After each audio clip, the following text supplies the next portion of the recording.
Dios les bendiga, bienvenido a la Biblia en un año, día número 120. Estamos en el libro de Números y vamos a estar considerando en el día de hoy los capítulos 11, 12 y 13. El capítulo 11 contiene la historia de la queja del pueblo de Israel por la falta de carne para comer. Debemos notar en el verso 5 que la referencia a carne probablemente no era exclusivo a carnes como las que conocemos, sino que hubiese sido un término general para las comidas deliciosas. No obstante, la protesta del pueblo de Israel era en contra del maná, despreciando la provisión de Dios como tal. La ira de Dios se enciende contra el pueblo y un incendio consume partes exteriores del campamento. Tavera significa incendio en el hebreo. Aunque Moisés ora para que el fuego se detenga, luego escucha el deseo del pueblo. Los versos 7 al 9 describen el maná y cómo el pueblo lo preparaba. Era como semilla de culantro, que pueden ver en pantalla, cual el pueblo recogía y luego se tenía que moler y cocer en caldero o se podía hacer en tortas. Dependiendo la versión que estés leyendo, puede que mencione el sabor del maná como aceite nuevo o como tortas cocidas con aceite. Esto debe interpretarse como un sabor agradable. Los versos 10 al 15 describen el nivel de la queja del pueblo, mencionando que cada uno lloraba por sus familias en las puertas de sus tiendas. Esto indica que el pueblo se había contaminado con la nostalgia de Egipto y las conversaciones entre individuos se habían regado por todo el pueblo. Estos versos también contienen la petición de Moisés delante de Jehová y la indicación de las presiones del pueblo sobre Moisés, a nivel que le pide a Dios que lo mate si no le iba a dar carne, porque el pueblo lo demandaba de él, pero él no podía proveerlo. Deben notar que este suceso acontece bastante temprano en la jornada del pueblo. En los versos 16 y 17, Jehová le da instrucción a Moisés de escoger a 70 ancianos para que llevaran la carga con él. Sabemos por los eventos de Éxodo 24 que Moisés tomó 70 ancianos y que esto parece haber sucedido antes de llegar a Sinaí, por lo cual los eventos de Números 11 parecen haber sido antes de esa llegada o durante el tiempo en Monte Sinaí. Los versos 18 al 23 contienen instrucciones para el pueblo en cuanto a la preparación para recibir carne en el campamento. Estos versos nos ofrecen unos detalles importantes. Primeramente, en los versos 19 a 20, la indicación que el pueblo comería carne por 30 días, con tanto de que se les quitaran las ganas de comer. Noten la protesta de Moisés en el verso 21, que los hombres de guerra de Israel eran 600,000 y que sería difícil proveer tanta carne.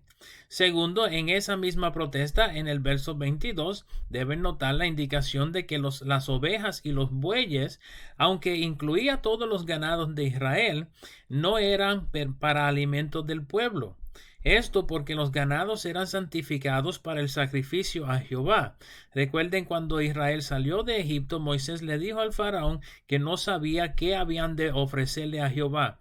Esto no, es otra indicación de que este suceso haya acontecido antes o durante su tiempo en Sinaí, durante el cual se estaba construyendo el tabernáculo aún.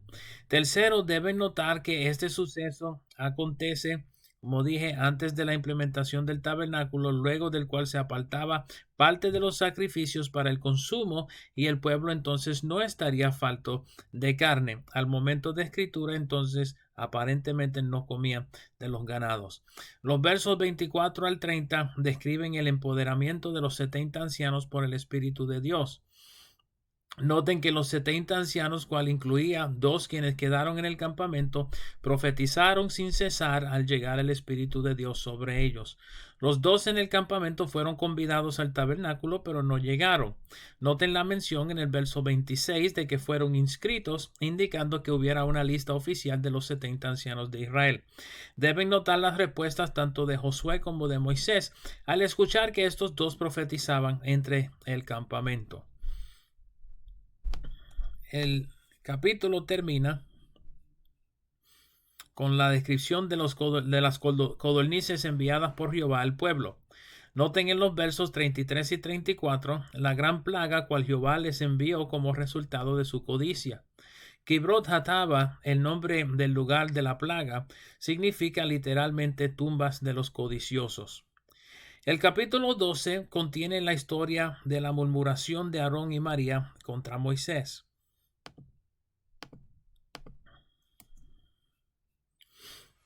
Noten en el primer verso que la murmuración de Aarón y María era con respecto a la mujer cusita cual Moisés había tomado.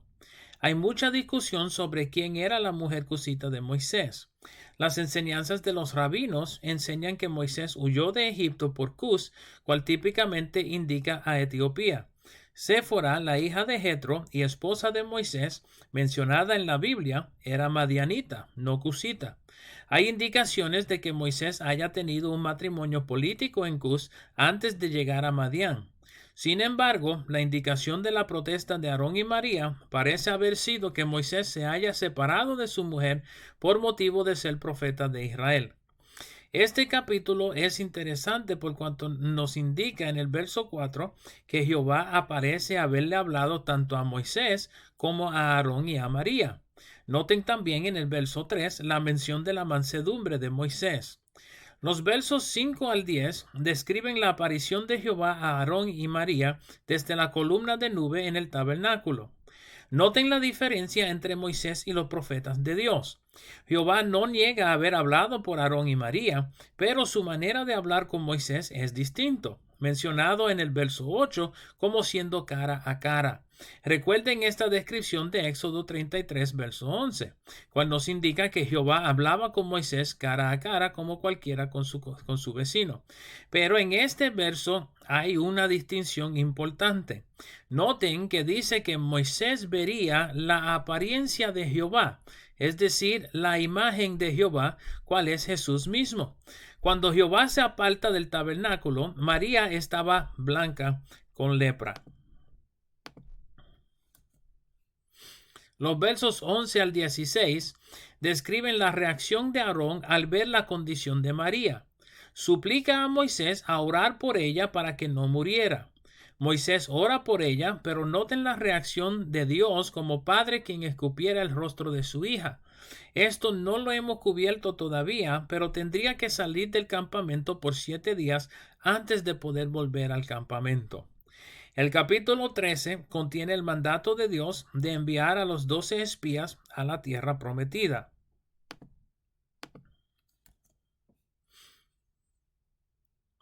Los versos 4 al 15 contienen los nombres de los hombres enviados como espías.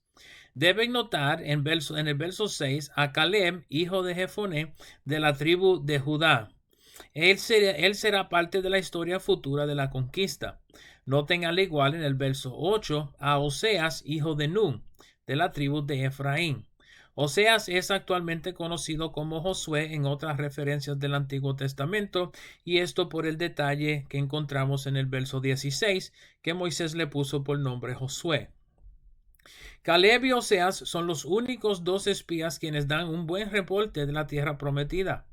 Los versos 17 al 20 detallan cuál sería el criterio para investigación por los espías.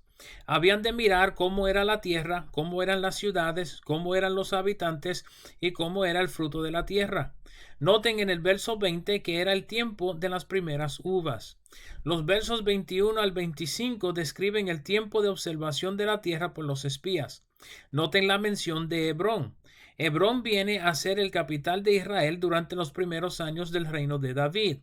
Noten también el tamaño del racimo de uvas cual cortan los espías.